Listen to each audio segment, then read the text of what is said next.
Bienvenue tout le monde à l'écoute du nouveau podcast Géopolitique en Finlande, une série de podcasts à durée indéterminée dans laquelle deux interlocuteurs, un Finlandais et un Français, discutent, je vous le donne en mille, de géopolitique selon un angle finlandais. Je m'appelle Julien Purtas, bienvenue à bord.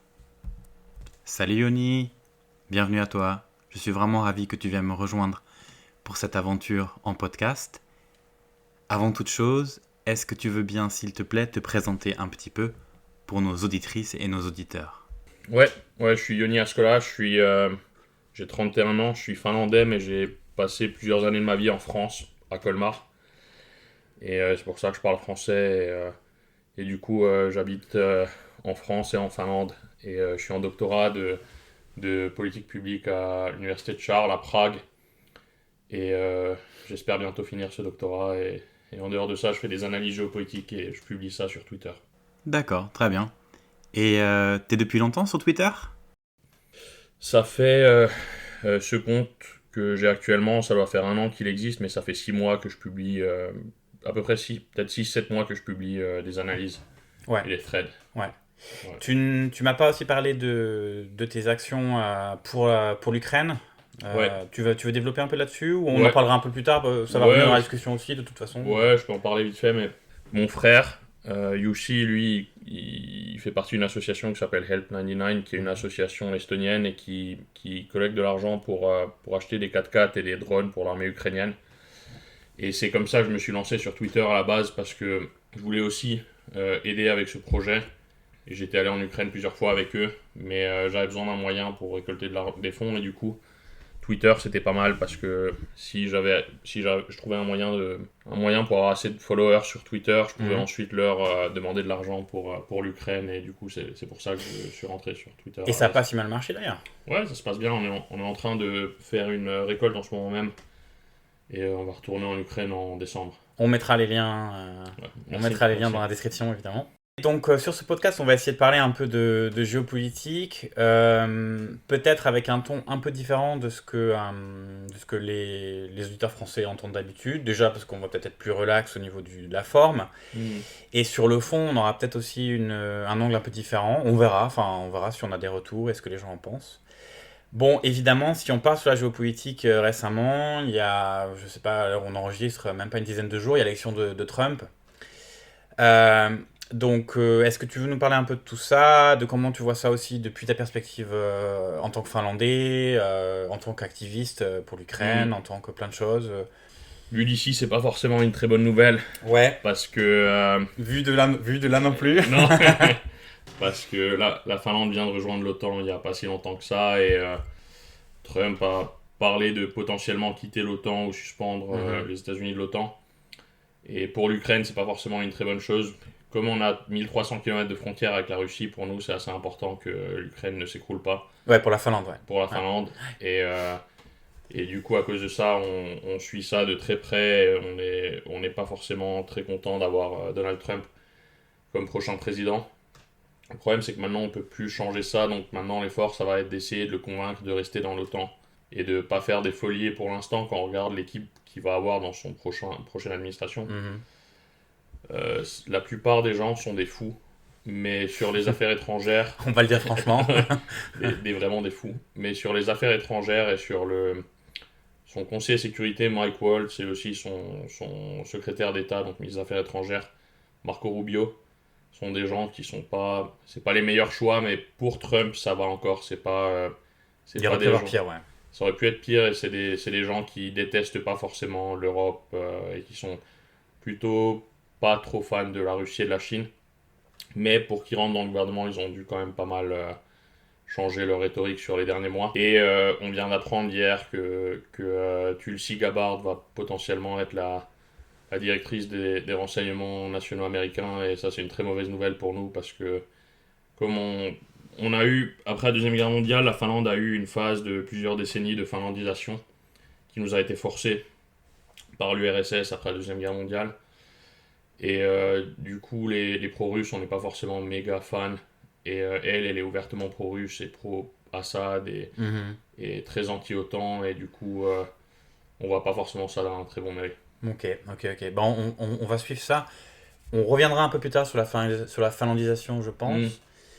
On va rester encore un peu sur Trump. Je vais poser quelques questions. On va essayer de voir si j'étais avec mes yeux de français et essayer d'être un peu l'avocat du diable, on va dire. Mm. Pourquoi, enfin, d'une perspective française ou de certaines personnes, on peut dire que ouais, mais Trump il aime pas la guerre, c'est un businessman, c'est quelqu'un qui veut des bons deals, etc. Et donc, question basique, ce serait de te dire, bah, pourquoi du coup, de quoi t'as peur, de quoi a-t-on peur et qu'est-ce qu'on risque en fait? Le problème avec Trump, c'est que en 2008, quand Barack Obama a été élu, Mhm. il est parti sur une nouvelle stratégie sur les relations internationales qui était basée sur le réalisme de Mearsheimer et qui était une stratégie où les États-Unis shiftaient leur focus de plus en plus sur l'Asie Mhm. et se retiraient du Moyen-Orient et de l'Europe petit à petit. Et c'est en partie à cause de ça que Poutine a eu l'idée d'attaquer l'Ukraine parce qu'il s'est rendu compte que les États-Unis n'allaient plus avoir assez de troupes en Europe et assez de ressources pour s'occuper de plusieurs problèmes en même temps. Et comme les États-Unis avaient un focus total sur la Chine, Poutine il a profité de ça. Et du coup, le problème avec Trump, c'est qu'en 2016, quand il est arrivé au pouvoir, il avait un gouvernement avec des républicains assez mainstream aussi dedans. Et c'était un isolationniste, mais pas au point actuel. Mais comme il s'entend plus trop avec la branche mainstream des républicains, maintenant il est entouré d'isolationnistes. Et le problème avec ça, c'est que Tu peux définir pour nos auditeurs isolationniste vraiment en trois grandes lignes, il y quoi. a plusieurs types d'isolationnistes, mais les isolationnistes du gouvernement Trump, c'est des gens qui... Ça part de Mearsheimer, mais en fait c'est une théorie qui s'est basée sur le réalisme Mhm. et sur l'idée que les relations internationales sont un zero-sum game. Donc si ton Une ennemi... somme, un jeu à somme nulle. C'est ça, c'est ouais. ça. Et du coup, si ton ennemi gagne quelque chose, toi tu perds, et si toi tu gagnes quelque chose, ton ennemi perd. C'est l'opposé du réalisme, pardon, du libéralisme en gros. Et Ouais. en relation internationale, qui est pas la même chose que le Donc libéralisme. cette définition-là, c'est la définition. Ça, non, ça c'est pas la définition de l'isolationnisme, mais Ouais. du coup, l'isolationnisme, c'est de nos jours aux États-Unis, c'est des gens qui sont partis du réalisme et qui font une sorte de réalisme sélectif basé sur John Mearsheimer. Donc, c'est des gens qui sont tournés sur les États-Unis. Et si on écoute leur rhétorique, c'est des gens qui veulent America First et qui veulent mettre les États-Unis d'abord. Mais ils ont une sorte de réalisme sélectif qui, en gros, utilise les théories du réalisme pour expliquer le comportement des ennemis des États-Unis. Donc, quand on parle de la Chine ou de la Russie, ils vont dire ouais, mais c'était prévu qu'ils attaquent, c'est normal, c'est leur zone d'influence, Mhm. etc. Donc, ils vont utiliser le réalisme pour justifier ce que les ennemis font. Mhm. Mais par contre, ils vont pas utiliser le réalisme pour justifier les actions des États-Unis et de leurs alliés. Et à ce moment-là, ils vont toujours dire de se coucher. Et ces gens-là, Comment tu expliques ça? il y a de la corruption, Mhm. il y a beaucoup d'argent russe et chinois qui allait là-dedans, et il y a aussi beaucoup d'intérêt du secteur privé. Mhm. Par exemple, dans le gouvernement actuel, quelqu'un qui pèse pas mal sur les choix, c'est Elon Musk. Et Elon Musk, son intérêt, c'est d'avoir accès aux ressources naturelles de Chine et de Russie et de pouvoir leur vendre des 4x4 et des voitures et de pouvoir aussi produire des voitures en Chine.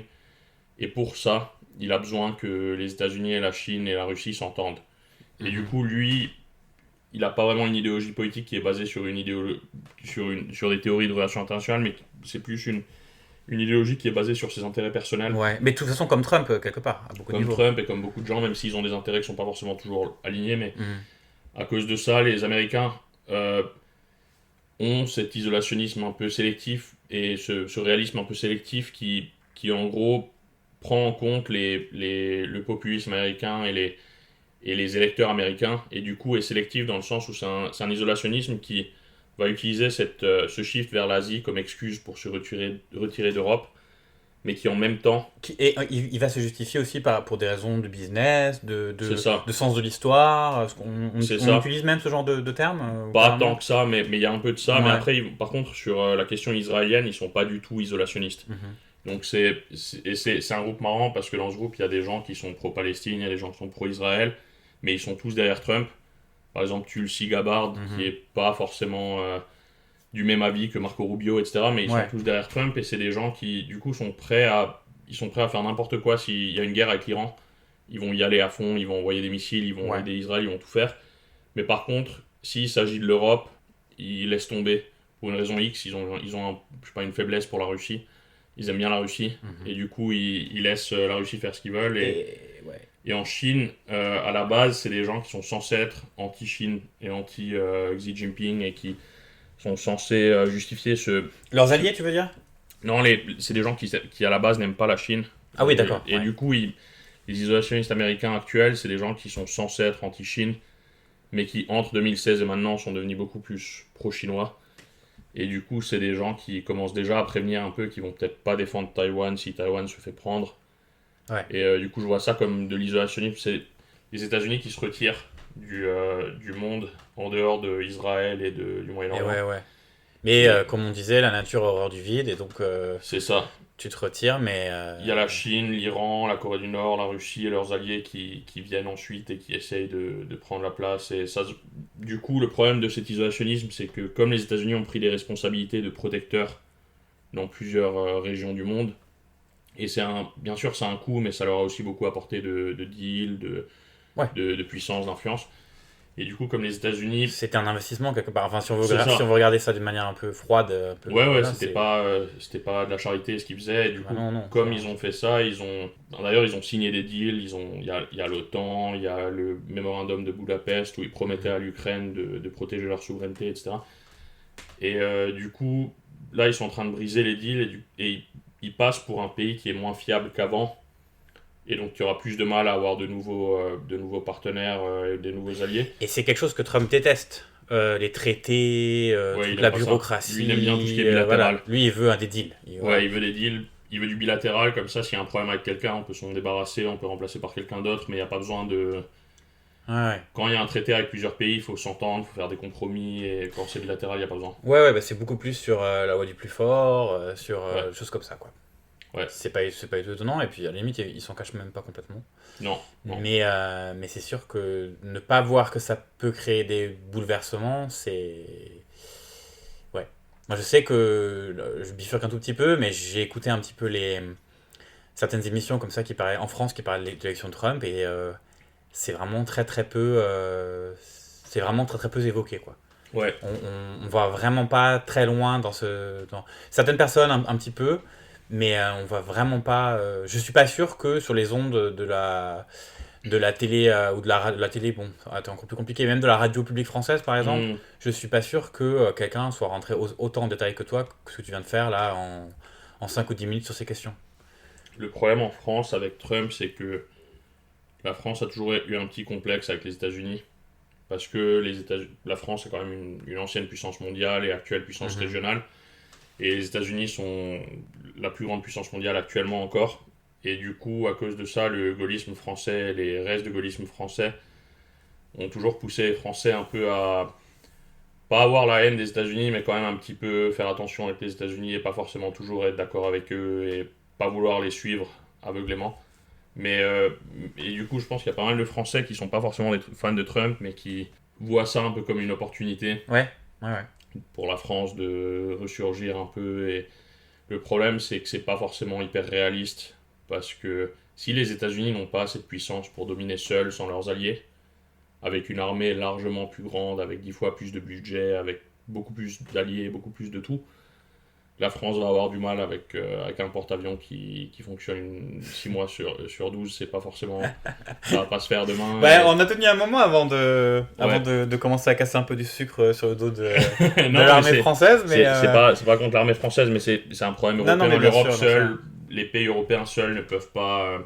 L'Europe au niveau européen pourrait faire... si on avait plus d'intégration, ce qui n'est pas forcément facile à faire, mais s'il y a plus d'intégration, l'Europe aurait une capacité de faire plein de choses et de peser, mais seuls les pays européens ont pas assez de PIB, pas assez d'habitants, et pas assez de menaces directes. Est-ce que tu dirais aussi, on va peut-être pas, parce que le temps passe à chaque fois et tout ça, donc on va peut-être pas rester 1000 ans sur ce sujet, mais est-ce que tu dirais quand même que, pour parler un peu de la vision de Trump, quelle est la vision de Trump, comment est-ce qu'il voit l'Union Européenne selon toi? Il voit ça comme une menace. Parce que lui, comme j'ai dit avant, il aime le bilatéral. Il veut négocier avec chaque pays séparément. ce qui force les pays à vouloir être gentils et faire des efforts pour avoir un bon deal. Alors que s'ils négocient avec toute l'Europe, ben c'est comme négocier avec des ouvriers, s'ils sont syndiqués, ils négocient ensemble, ils ont plus de chances d'avoir un bon deal que s'ils négocient tous séparément. Et là, c'est un peu pareil. Ils négocient avec...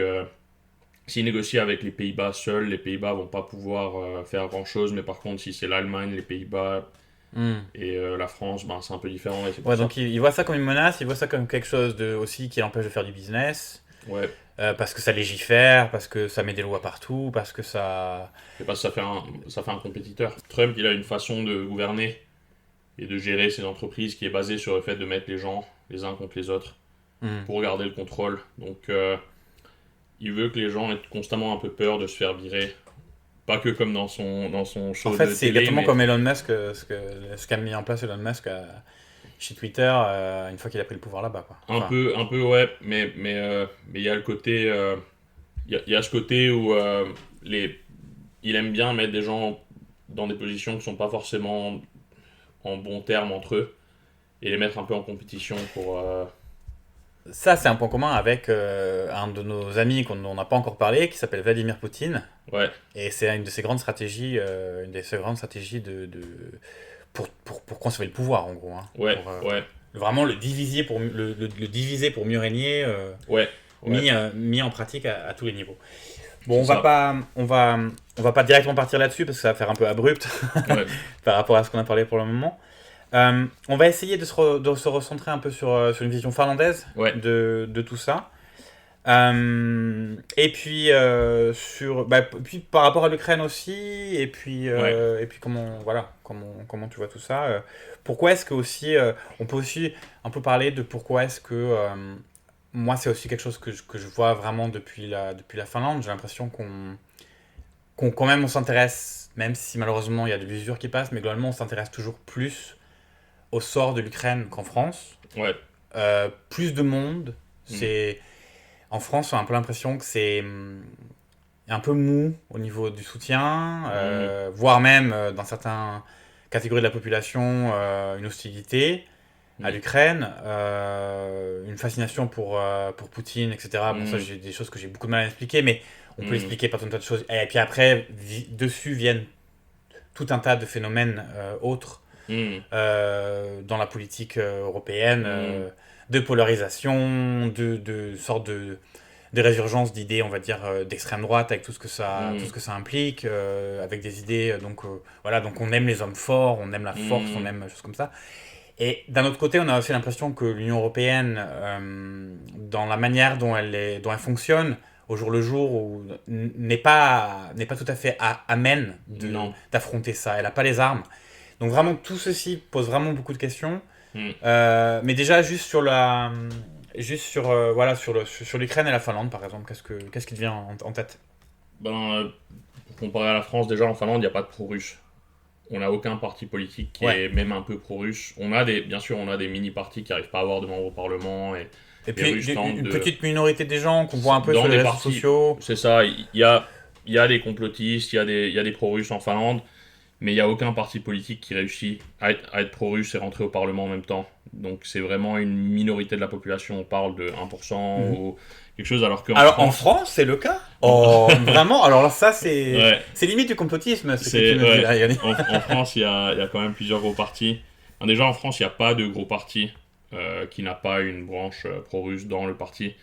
Si on regarde que ce soit le RN, LR, le PS à l'époque, ça veut pas dire que le parti était pro-russe, mais il y avait des pro-russes dans le parti, et bien sûr la gauche française aussi, et du coup, comme il y a une tradition la France a quand même une longue histoire avec la Russie, mais qui est totalement différente, parce que nous on a été une colonie de la Russie en Finlande, alors que la France a été un partenaire de la Russie, même si vous avez fait la guerre à l'époque de Napoléon et tout ça, mais pendant la Deuxième Guerre mondiale vous étiez alliés, alors que nous on était contre l'URSS, et du coup et on a fait partie, puis il n'y a pas eu la guerre civile finlandaise en France, c'est ça, et du coup on n'a pas forcément de pro-russe à cause de ça, et ça change notre vision. Et comme dit, on est à la frontière, on est un pays de 5 millions d'habitants et on a 1300 km de frontière avec la Russie.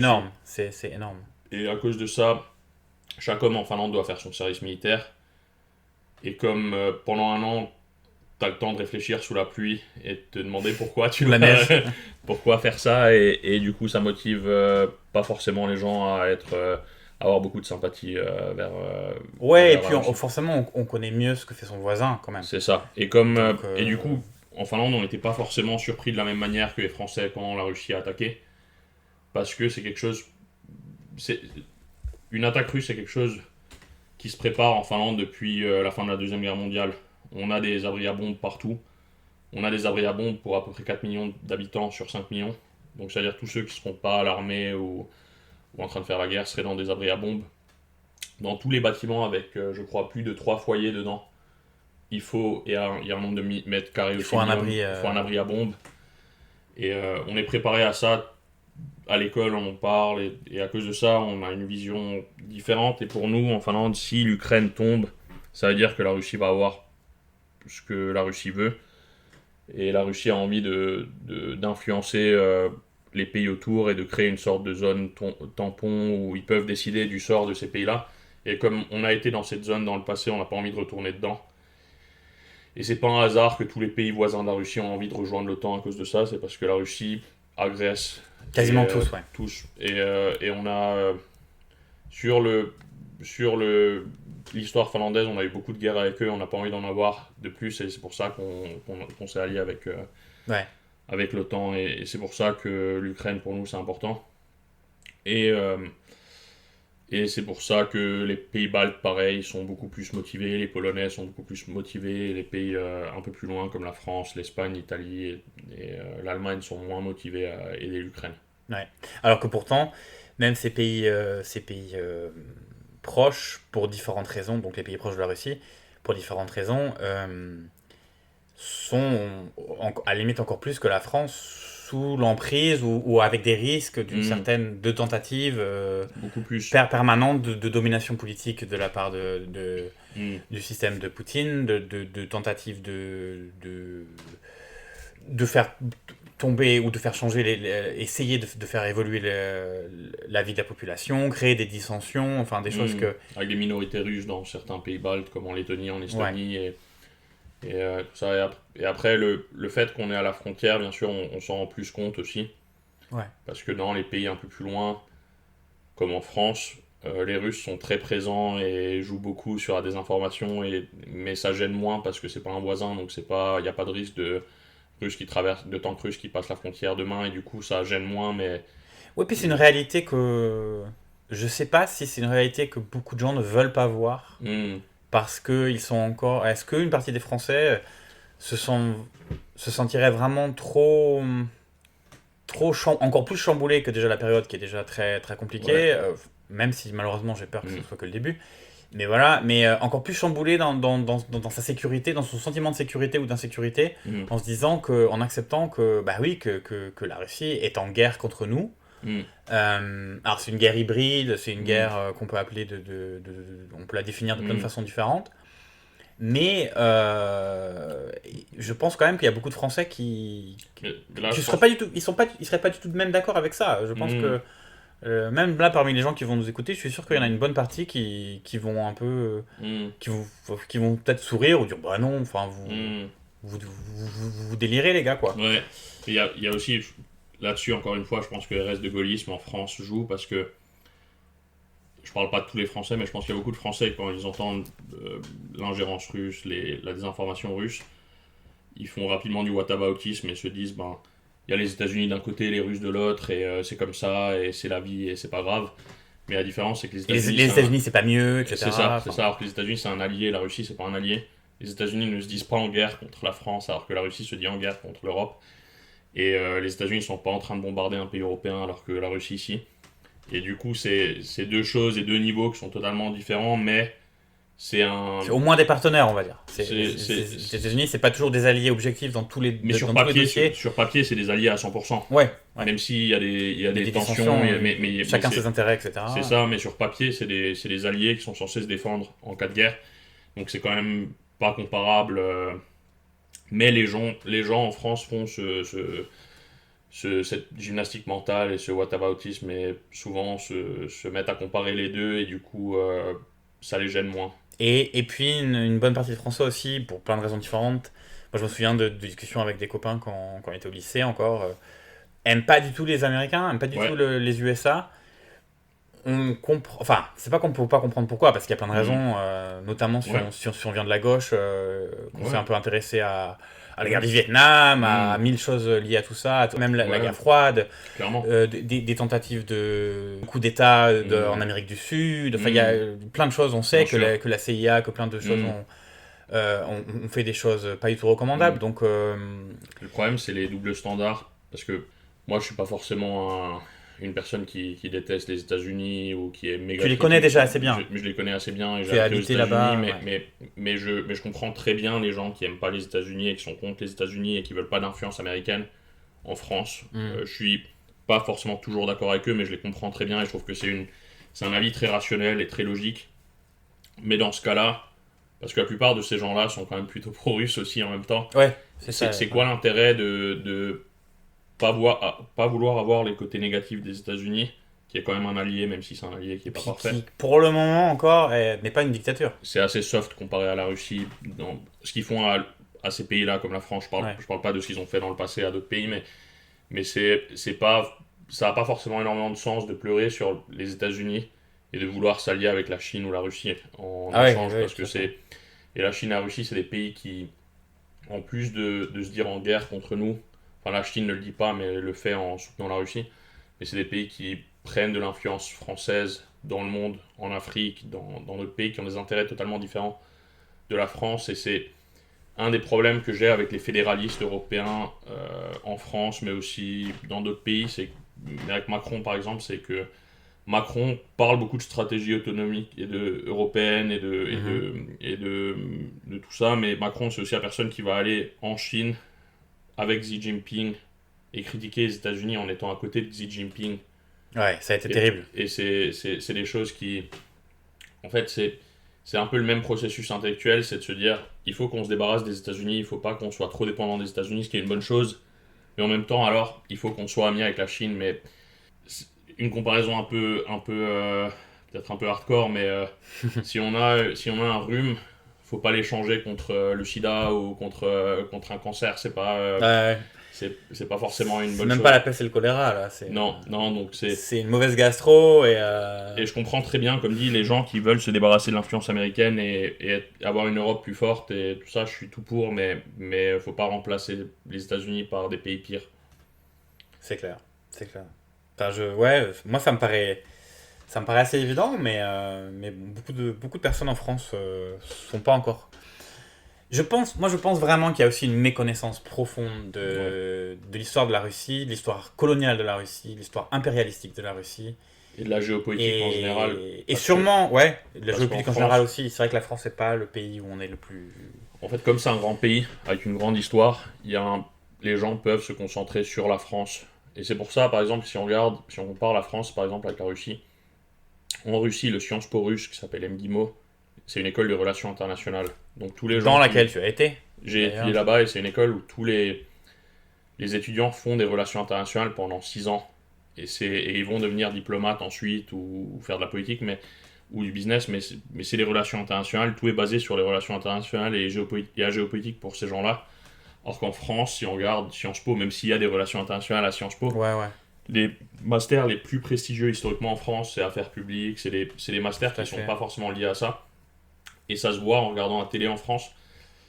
Comme la France est un grand pays avec beaucoup plus d'habitants que la Finlande, si on regarde une émission télé et qu'il y a un économiste qui parle ou quelqu'un qui est spécialisé sur n'importe quel sujet, en général en France il y a vraiment beaucoup de spécialistes et il y a des spécialistes de qualité. Mais par contre, quand on va sur les relations internationales et la géopolitique, le nombre de spécialistes baisse énormément. Ouais. Et c'est un peu les quelques mêmes personnes qui passent sur les plateaux. Ça, c'est un problème de la télévision en général, mais particulièrement de la télévision française, où mais aussi en plus on se réinvite, on a toujours tendance à réinviter les mêmes personnes, etc. Ouais. Donc au bout d'un moment, tu as un petit... C'est vrai. Mais après, ça vient aussi du manque de temps des journalistes, de leur parfois de leur fainéantise. Mais aussi d'un nombre assez restreint de spécialistes du domaine. Aussi, alors que dans les petits pays, les gens sont contraints de regarder ce qui se passe autour, parce que déjà, il ne se passe pas grand-chose dans le pays même, mais en plus de ça, le futur des petits pays dépend de ce qui se passe autour. Et du coup, les gens sont moins centrés sur leur pays et plus sur ce qui se passe autour. Et la Russie n'est pas un petit pays, mais eux, ils sont aussi centrés sur ce qui... Eux, ils sont centrés aussi sur... ouais. Ça fait partie des points communs entre, par exemple, avec les USA aussi, d'ailleurs. Mais, et ça après, on se rend compte de manière différente, mais on voit des points communs quand même. Écoute, sans transition, parce que ça m'intéresse quand même comme question, on n'a pas du tout abordé ça, et on va revenir, autour de la guerre en Ukraine et de ces choses-là. Moi, il y avait une question que j'aimerais bien que tu abordes. Tu fais partie des gens que je connais, même tu es la personne que je connais qui connaît le mieux, on va dire, la réalité de ce que c'est qu'un complexe industrio-militaire, comme on dit. L'industrie de l'armement, des choses comme ça. Et moi, c'était une des questions qui m'intéresse.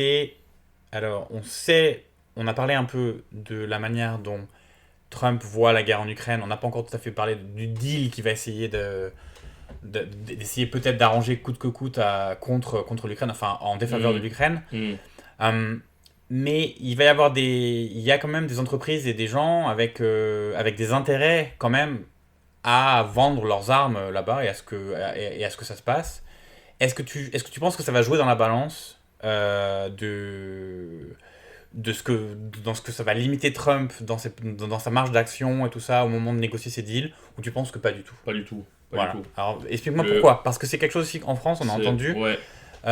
Et c'est un peu un truc que les gens disent peut-être pour se rassurer, mais voilà. Ouais, en fait, c'est un peu le côté complotiste, un peu comme avec l'industrie du pharma et tout ça, de se dire on a envie de vendre des armes, alors on va faire la guerre, mais la guerre ça coûte 1000 fois plus que ce que l'industrie de l'armement gagne, donc c'est pas. Par exemple, Rheinmetall, qui est la plus grosse boîte actuellement en Europe, une des plus grosses boîtes d'armement en Europe et qui est la grosse boîte allemande qui produit par exemple les tanks Léopard. Rheinmetall, sur les prochaines années, ils ont un carnet de commandes de 50 milliards, je crois. Ce qui est énorme pour eux, c'est beaucoup, beaucoup plus que ce qu'ils avaient avant. Mais 50 milliards, si on regarde sur le coût de la guerre en Ukraine et sur je crois qu'il y a 800 milliards de dégâts estimés sur les bâtiments en Ukraine, par exemple. Oui. C'est des miettes. Il manque à gagner incroyable. C'est ça, et c'est bien sûr que l'industrie de l'armement profite quand il y a de la guerre et ils sont contents, ils veulent bien vendre des armes, et pareil pour le Big Pharma, quand il y a une pandémie, ils veulent bien vendre c'est du business pour eux, mais c'est pas au point de changer les négociations non plus ou de c'est-à-dire que c'est intéressant d'analyser ou d'essayer d'analyser ces créneaux-là ou ces choses-là pour essayer, parce que ça peut donner une perspective, mais il faut vraiment pas tomber dans l'effet inverse d'essayer de tout expliquer par cette... Non, c'est quelque chose qui a aucun impact pour moi dans tout ça. C'est des boîtes qui sont... Et tant mieux d'ailleurs. Tant mieux. Si on en arrive un jour sur Terre où ce que ce soit le cas, ce qui n'est pas impossible, là je pense qu'on sera dans bien le mauvais drap. C'est des boîtes qui ont des lobbyistes et qui emploient des lobbyistes pour pousser les pays à dépenser dans le militaire. C'est des gens qui... C'est pas des anges non plus, mais c'est pas eux qui décident de si la guerre continue ou pas. Ouais.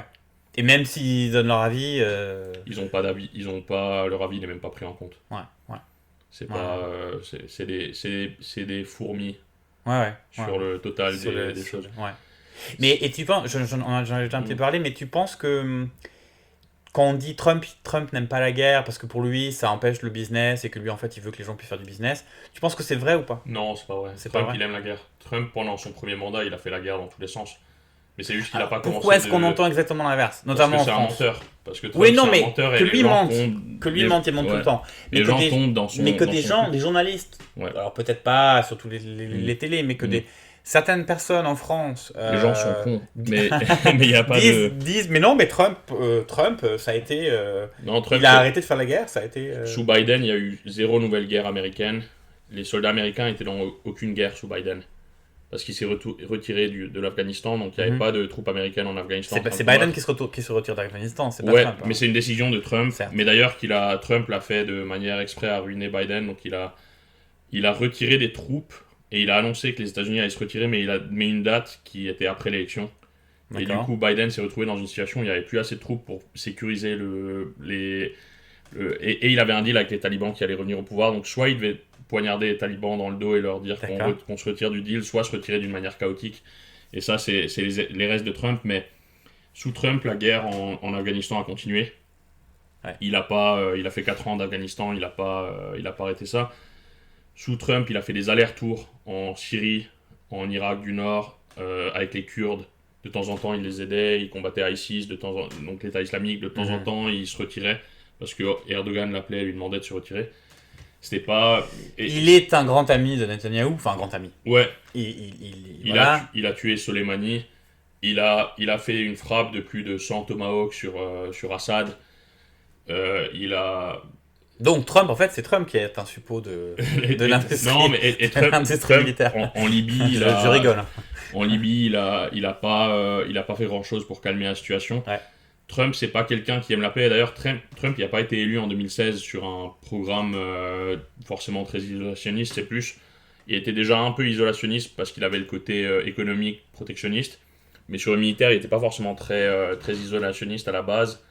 Mais avec le temps, il l'est devenu de plus en plus. Et comme les républicains mainstream et néoconservateurs l'ont lâché, il s'est retrouvé avec les gens qui l'étaient. Et maintenant, il l'aime. Mais Trump, c'est pas quelqu'un... Il n'y a pas de question de morale ou de pas aimer la guerre. Je pense qu'il a aucun problème avec la guerre. Et en Israël, si jamais Israël... Mais c'est pas bon pour le business. Dans les coins,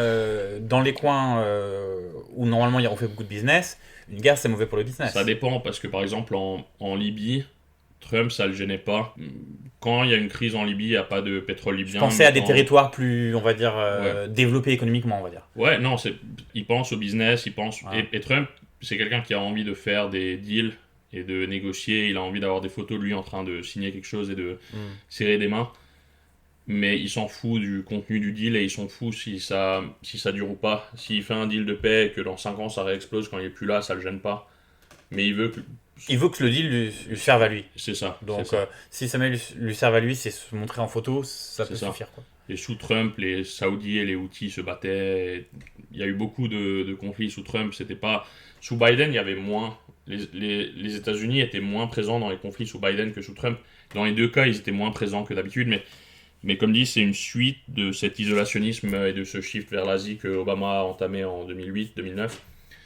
Et qui fait que les États-Unis vont de moins en moins être dans des guerres parce qu'ils se retirent du monde. Mais c'est pas une bonne chose et c'est pour ça qu'il y a tant de conflits actuellement qui apparaissent. C'est parce que certains pays se rendent compte et voient que c'est leur occasion et que les États-Unis, si Trump fait campagne et dit que je vais aller nulle part, je vais intervenir nulle part, il va pas intervenir. Parce que s'il intervient, il passe pour un menteur. Et du coup, c'est un peu inviter la Chine à prendre Taïwan, c'est inviter l'Azerbaïdjan à continuer à gratter l'Arménie, etc. Et l'Arménie et l'Azerbaïdjan, c'est plus compliqué parce qu'il y a encore la Russie et la Russie qui était affaiblie et qui ne pouvait plus tenir son rôle. Mais c'est pas un hasard que l'isolationnisme américain amène des conflits. Ouais. Bah écoute, j'espère qu'on le verra pas trop dans les années à venir. Mais rien ne dit que ce sera pas le cas. Et puis si vous avez écouté ce podcast, écoutez au moins que vous vous en rappellerez, au moins que vous direz qu'on vous avait prévenu. Est-ce que tu veux... Oui, alors, allez, on va faire encore un grand bond en avant. On n'a pas trop... Tu en avais un tout petit peu parlé, mais on n'a pas encore parlé donc de la Finlande et de la finlandisation. Ouais. Alors, pourquoi est-ce qu'on veut parler de ça ? C'est parce que, pareil, c'est encore un peu une sorte de chose que je vois assez souvent dans les médias français. La finlandisation, donc cette période où en gros, alors on peut la présenter sur une manière... où en fait la Finlande a profité de ça pour développer son économie, etc. Elle a été forcée par l'URSS de développer son économie, mais ça, dans un certain sens, ça a fait avancer son économie, son industrie dans certaines branches qui n'étaient pas encore développées, etc. Donc bon, tout n'est pas tout à fait... c'est complexe comme tout. Mais disons qu'en France, on voit souvent ça comme un truc assez positif. Et toi, t'es pas du tout d'accord avec ça. Non. Et vas-y, parle-en. Tu vas en parler mieux que moi. Donc, La finlandisation, c'est un domaine qui ressort quand on parle de l'Ukraine pour planifier le futur et réfléchir à une solution pour arrêter la guerre. Le problème avec la finlandisation, c'est que la Finlande a eu énormément de chance de ne pas se faire envahir pendant la guerre froide. La finlandisation, c'est pas quelque chose qui nous a laissé un bon souvenir. C'est la seule période où on a été une sorte de mini-dictature, même si c'était pas une dictature autoritaire, agressive, mais on a eu Kekkonen au pouvoir pendant quasi 30 ans. Alors le président, voilà, Urho Kekkonen, il y a eu plusieurs rôles, mais il a été président, et qui, en gros, à l'époque, c'était pas au suffrage direct, l'élection du président en Finlande, et lui, il trouvait des moyens, parce qu'il était soutenu par l'URSS, de rester au pouvoir, et il est resté au pouvoir plus ou moins... 4 mandats 5 mandats. Il a fait une trentaine d'années, si on compte sa phase ministre et sa phase président. Et c'est une période pendant laquelle... Parce que la plupart des Finlandais sont pas forcément très fans de la Russie. Mais c'est quelque chose qu'on n'a jamais pu dire à voix haute avant, pendant cette phase, parce qu'on était un peu interdit de critiquer l'URSS pendant la guerre froide. Alors, est-ce que c'est parce que cette domination, quelque part, de la Russie ou d'une certaine intelligentsia russe, ou je sais pas trop quoi, est-ce que ça se reflétait dans la société finlandaise, ou est-ce que c'était aussi lié à la politique de l'époque, au parti politique de l'époque, aussi, il faut se rappeler du bloc soviétique, et du monde était complètement différent qu'aujourd'hui. Les gens sont beaucoup adaptés parce que, en gros, on a eu une sorte de purge après la Deuxième Guerre mondiale, où les nationalistes et les gens qui ont été vraiment très présents pour défendre le pays pendant la Deuxième Guerre mondiale ont été un peu purgés du pays, et certains se sont enfuis. Même Mannerheim est parti en Suisse pour ces dernières années. On a des gens qui sont partis aux États-Unis, et pas mal de caches d'armes ont été créés au cas où, si jamais on avait un traître qui arrivait au pouvoir en Finlande, etc. Du coup, ça s'est pas passé, on n'a pas eu de traître. On a eu des demi-traîtres comme Kekkonen, mais on n'a pas eu de traîtres. Alors, je tiens juste à dire que comment je pourrais dire, tes propos sur Kekkonen, je vais pas faire un disclaimer, il n'engage que toi, comme ça. Je sais qu'en Finlande, tout le monde n'est pas ton avis. Tout le monde n'est pas de mon avis. Mais Kekkonen est vu... Ou du moins, n'aura pas un avis aussi tranché. Voilà. Et beaucoup de gens pensent que c'était une bonne chose. Et c'est ce que j'allais dire en prochain, c'est que, en fait, à force de vivre cette finlandisation, beaucoup de gens se sont dit que c'est une bonne chose finalement, et que ça se passe bien, et beaucoup de partis se sont habitués à ça. Et on a appris à vivre avec ça, et on a vu le positif. C'est ça, et beaucoup de gens ont eu du mal à en sortir, même si la finlandisation a aussi développé des industries dont on n'avait pas besoin, mais dont l'URSS avait besoin, et du coup, quand l'URSS s'est pété la gueule, notre économie s'est aussi pété la gueule dans les années 90. Ça a été terrible. Ce qui a été terrible, c'est une crise, les Français sont pas forcément au courant, mais dans les années 90, on a eu une crise énorme en Finlande, parce que la chute de l'URSS nous a ruinés économiquement. Mais c'était une sorte de cadeau empoisonné pour notre industrie. On a eu beaucoup de traîtres en Finlande, des vrais traîtres, des gens qui passaient beaucoup de temps à l'ambassade de Russie, dans tous les partis, enfin de l'URSS, du coup, dans tous les partis, pendant cette période. Et c'est pas forcément une très belle période de notre histoire, même si c'est la période pendant laquelle on a développé notre État-providence, et on est devenu un pays civilisé et plus industriel quand même. Plus industriel qu'avant, mais ça serait arrivé même sans l'URSS. On n'avait pas besoin de l'URSS pour ça.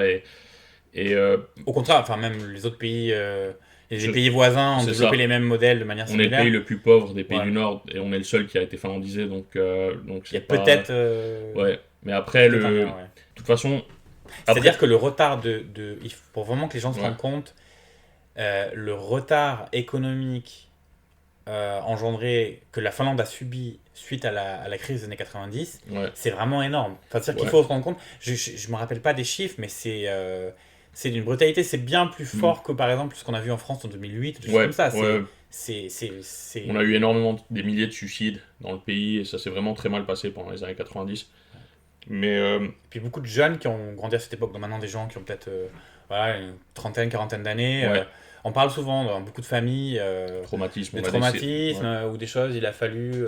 il y a des séries, il y a des documentaires qui sortent dessus en ce moment. Et il a fallu se serrer la ceinture parfois de manière extrêmement drastique, etc. Et du coup, pour revenir à la finlandisation, quand la guerre a commencé en 2014 en Ukraine, mais quand l'attaque principale de la Russie a commencé en 2022, c'était un peu la libération pour la Finlande, pas dans le sens... mais dans le sens, c'était la fin de la finlandisation pour nous. D'accord, toi tu vois ça comme...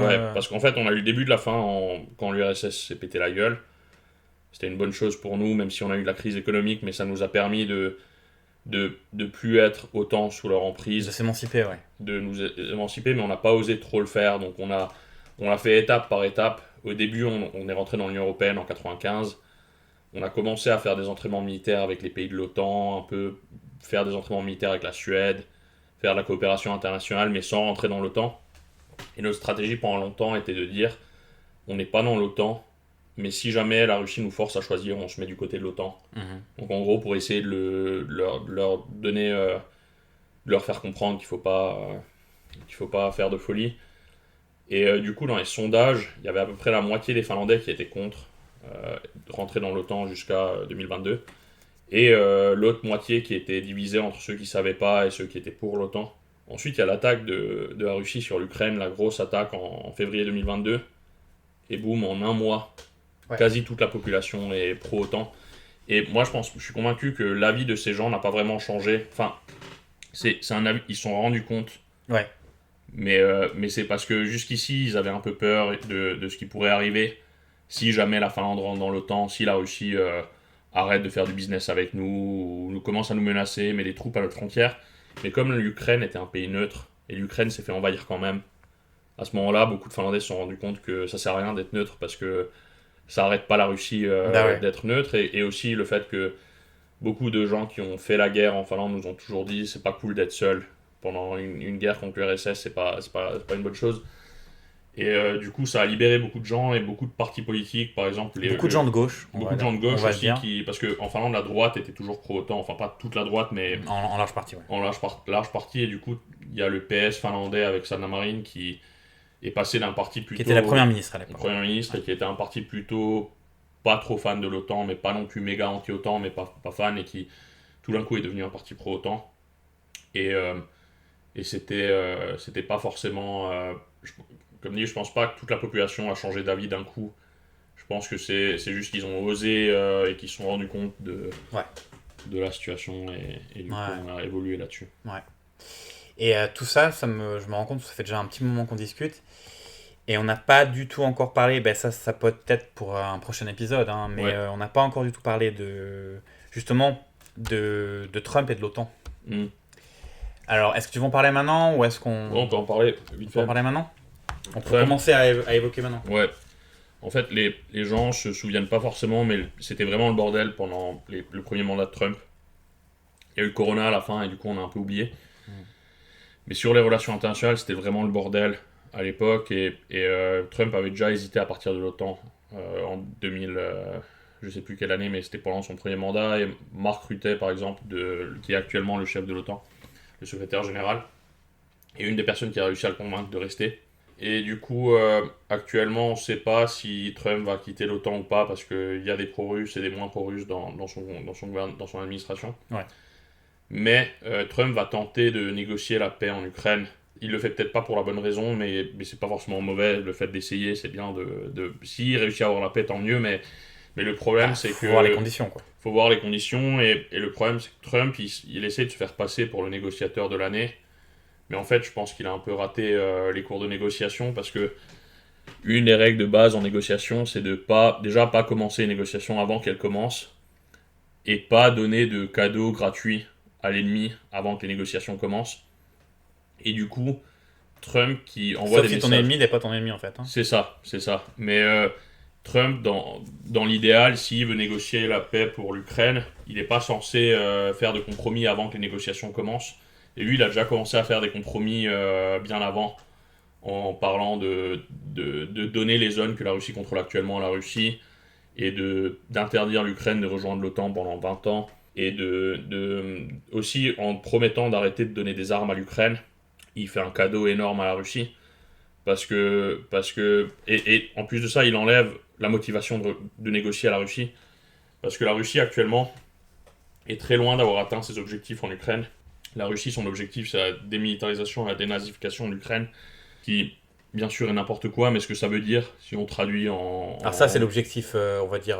stratégique, officiel. Officiel, mais c'est le vrai objectif. Mais tu penses qu'ils y croient vraiment à 100 000%? Ils y croient, mais ce que ça veut dire, c'est... En fait, pour eux, dénazification, ça veut pas dire la même chose que pour nous. Ce que ça veut dire en langue... Ça veut pas dire nettoyer les tribunes de Gerland? Non, ce que ça veut dire, c'est mettre un pro-russe au pouvoir. Ouais. et faire de l'Ukraine une sorte de Biélorussie 2.0, mais en plus gros, avec une présence militaire russe et avec un pro-russe au pouvoir et une nouvelle constitution, et faire en sorte que l'Ukraine sera toujours un allié de la Russie et que l'Ukraine ne peut pas s'émanciper. C'est ça le but.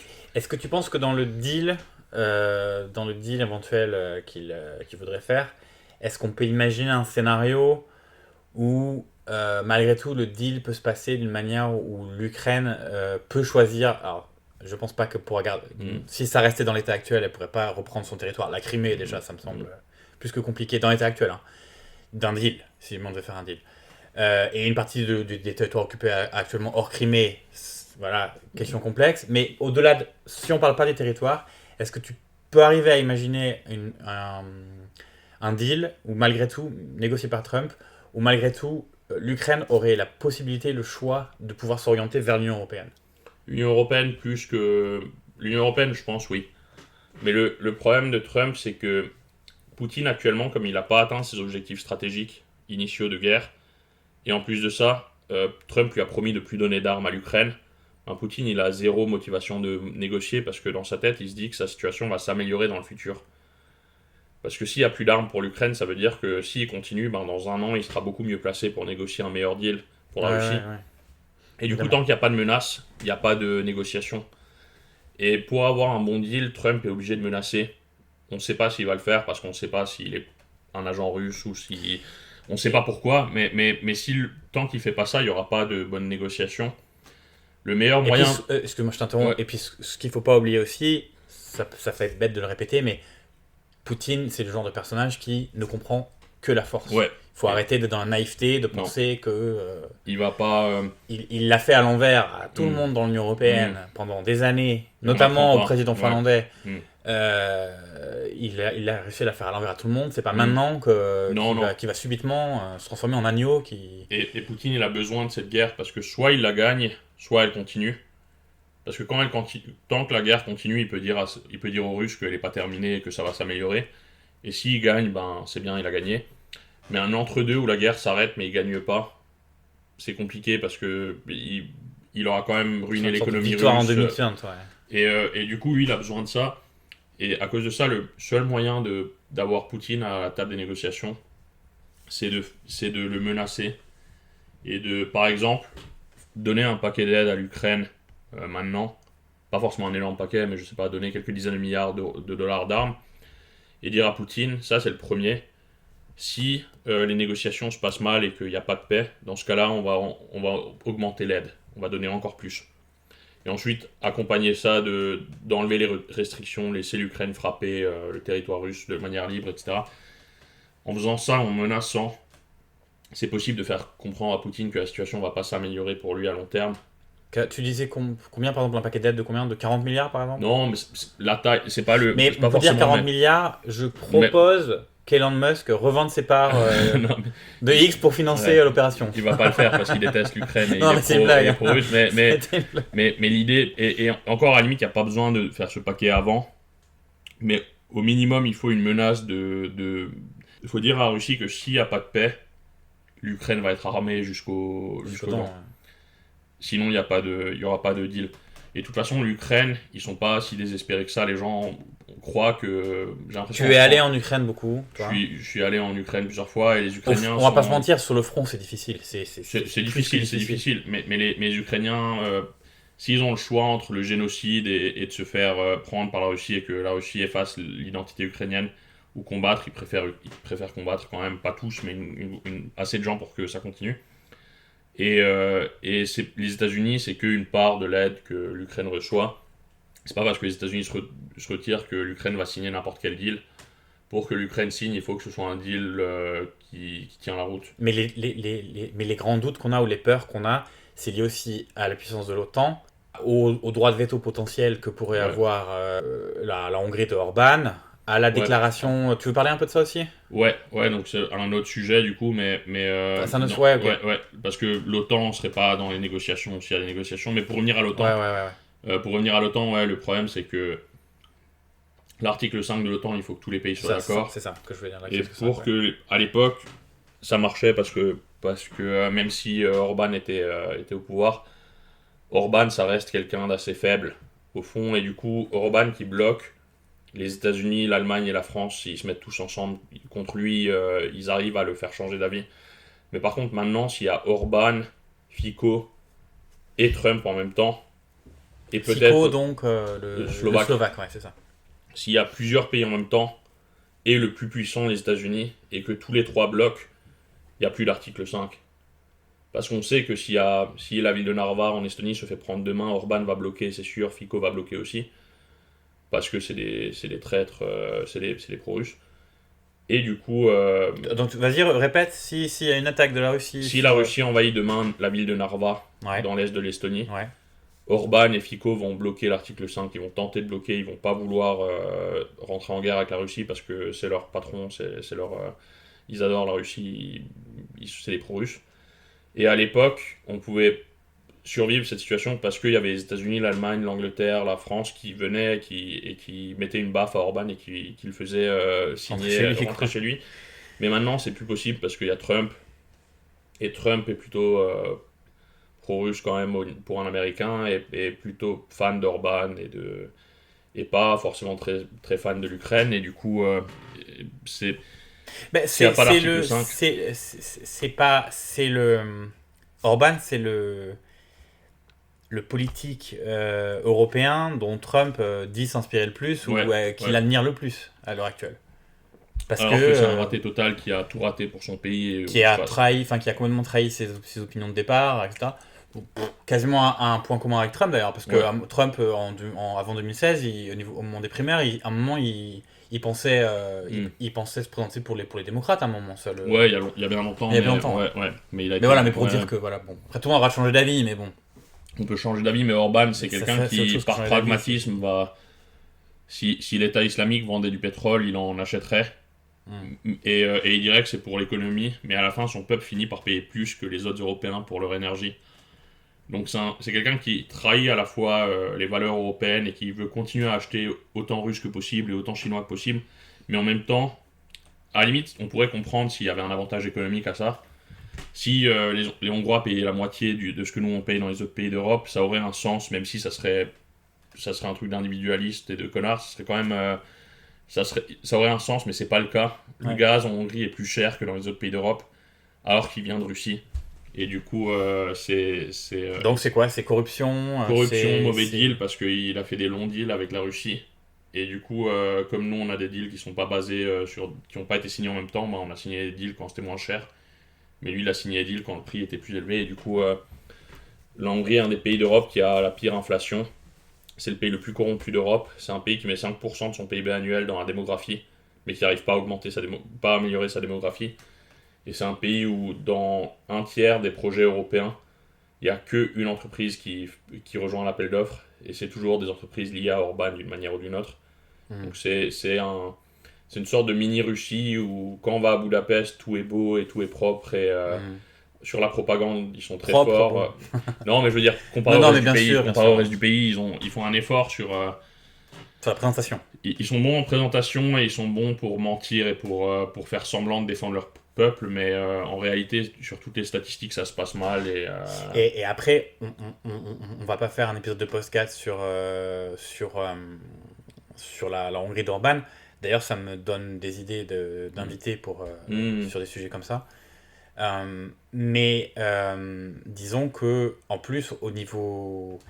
Ce qui peut être intéressant, c'est d'analyser ce que Orban a réussi à faire, ou comment est-ce qu'il s'y est pris à son échelle, pour imaginer ce que Trump, dans une autre... avec évidemment des différences, mais dans une certaine idée, ce que Trump peut vouloir essayer de mettre en place au niveau intérieur, là, pour le coup. Après, l'avantage des États-Unis, c'est que c'est pas un ancien pays communiste. Ouais. Et il y a plusieurs États, et l'État fédéral a moins de pouvoir que et du coup... C'est un pays moins centralisé. C'est moins centralisé, c'est plus compliqué. En Hongrie, ils ont réussi à... Assez facilement mettre les gens loyaux au régime à la tête et de toutes les institutions publiques. Et n'oublions pas, juste comme ça, que la France est un pays très centralisateur. Donc en cas de... on n'est pas à l'abri de beaucoup de choses. Ouais, c'est vrai. Bon, écoute, je sais pas si tu as encore envie de discuter ou si... Je pense que pour le... on fera un autre épisode. Ouais. Et ben, parfait. Écoute, je te remercie beaucoup, c'était très intéressant. Et voilà, chères auditrices et auditeurs, c'est de cette manière un petit peu abrupte que se termine ce premier épisode. Je m'en excuse, mais bon voilà, c'est le premier épisode. Donc, au niveau de la technique, on n'est pas encore parfaitement au point. Dans tous les cas, j'espère vraiment que ce programme vous a plu. Je remercie encore beaucoup Yoni de sa participation. On va essayer d'en enregistrer un bientôt, même on va en enregistrer un nouvel épisode bientôt. Il me reste qu'à vous souhaiter une bonne continuation. N'hésitez pas à partager ce podcast. Là, vraiment, surtout au début, ça va être vraiment important qu'il y ait du bouche à oreille. Donc voilà, à vos amis, aux gens que vous connaissez, à la famille, à mamie, aux chiens, à tout le monde. Tout le monde qui parle français, même ceux qui ne parlent pas trop français, c'est pas grave, de toute façon, nous non plus. Allez-y, n'hésitez pas à partager. J'aimerais bien qu'on puisse avoir un petit auditorat qui se met en place. Pareil, donc Spotify, partout, je vais essayer de le partager partout, sur toutes les plateformes de podcast.